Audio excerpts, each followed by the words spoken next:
Let's say you have a large family, but you want an eco car.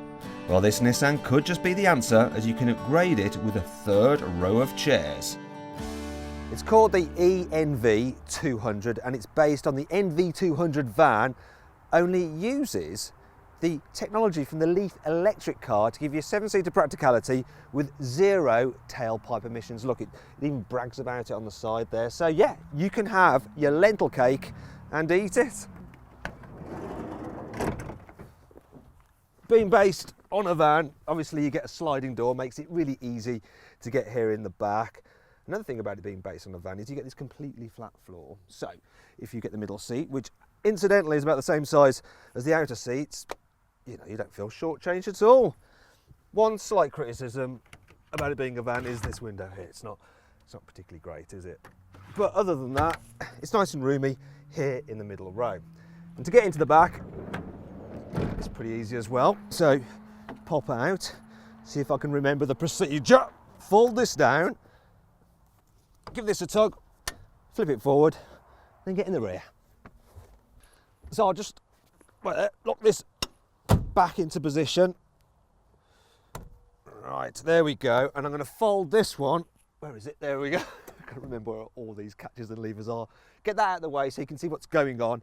Now, you'll probably see that, well, knee room is very tight here, but it's not that much worse than on other 7-seater MPVs.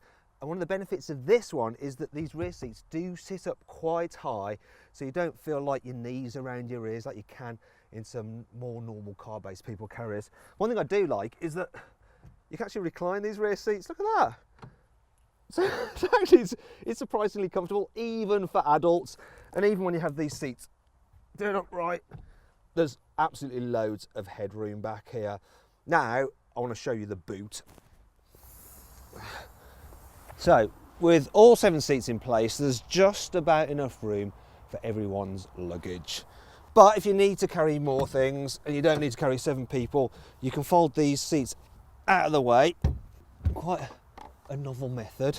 So you flip that up, push that down, clip that in here. It's quite a clever solution, if not the tidiest. Obviously, in more traditional people carriers, you just fold the seats away into the floor, but this is based on a van, so there are some compromises. There we go. So now we've got enough space, I don't know, to carry, well, quite a lot of stuff if you really need to. And then if you fold these seats out the way, slightly less of a palaver. There we go. And you got loads and loads of room. After all, it is a van, so you can convert it from a people carrier back to a van if you need to. The ENV200 may be van-based, but it does have some car-like creature comforts. The infotainment system is the same as in the Leaf, so it can direct it to the nearest charging socket. And there's the Bluetooth, climate control and reversing camera too. It may feel car-like inside, but what's it like to drive? You see, 7-seater MPVs are usually powered by diesel engines and you can hear them chugging away the whole time, but this one, it makes hardly any noise at all. It's just weird, but I kind of like it for that.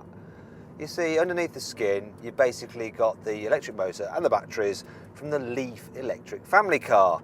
And so, yeah, it does that thing that electric cars do. When you put your foot down, the motor responds instantly, so it feels surprisingly nippy, and that makes it great for just manoeuvring in town. So does the fact that, because it's a van, you sit up really tall and you feel like, yeah, you can boss everyone around on the road. So that's great, I do like that. And you know, the best bit is you plug this thing in, you charge it up overnight, and it's going to cost you a pittance to run. Plus it's free from road tax and it's London congestion charge exempt.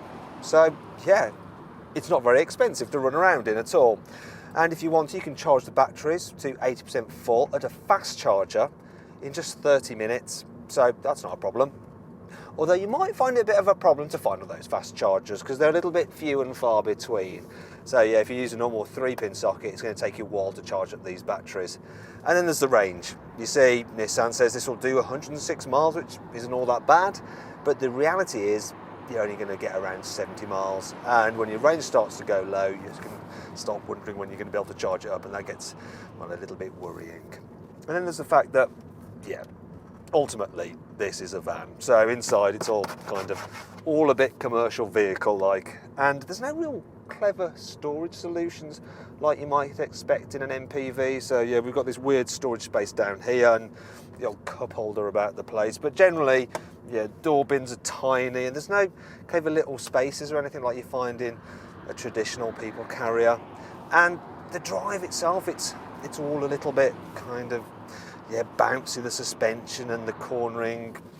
It's not as good as a normal 7-seater car-based people carrier.